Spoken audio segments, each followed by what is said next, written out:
সম্প্রতি বিশ্ব রাজনীতিতে আলোড়ন তৈরি করেছে রাশিয়া, চীন, ভারত জোট। ভূরাজনৈতিক ও বাণিজ্যিক ক্ষেত্রে অনেক দিক দিয়েই দেশগুলোর আন্তঃনির্ভরশীল। পশ্চিমা আধিপত্যকে চ্যালেঞ্জ জানিয়ে নিজেদের শক্তিশালী করতে ভূমিকা রাখবে এই ত্রিজোট।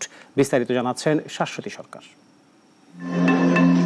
কাজাখস্তানের রাজধানী আস্তানায় চীনের প্রেসিডেন্ট শি জিনপিং, রাশিয়ার প্রেসিডেন্ট ভ্লাদিমির পুতিন এবং ভারতের প্রধানমন্ত্রী নরেন্দ্র মোদী যোগ দেন এই সম্মেলনে।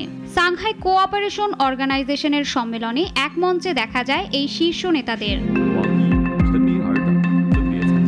সম্মেলনে বৈশ্বিক অস্থিরতা, অর্থনৈতিক অনিশ্চয়তা এবং পশ্চিমা নিষেধাজ্ঞা নিয়ে উদ্বেগ প্রকাশ করেন তারা। বিশ্লেষকদের ধারণা, তিন শীর্ষ নেতার এই বৈঠকের মাধ্যমে বৈশ্বিক ভূরাজনীতিতে নতুন মোড় আসতে পারে।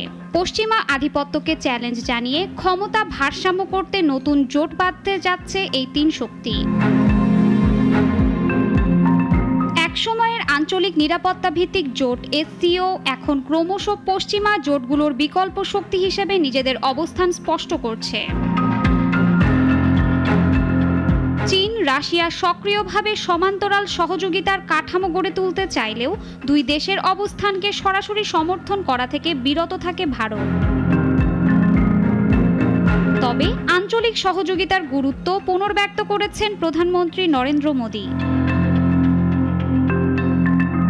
এসসিওর সঙ্গে সম্পর্ক বজায় রাখলেও ইউরোপ, আমেরিকার সাথেও বন্ধুত্বপূর্ণ সম্পর্ক বজায় রেখেছে ভারত। শাশ্বতী সরকার, নাগরিক।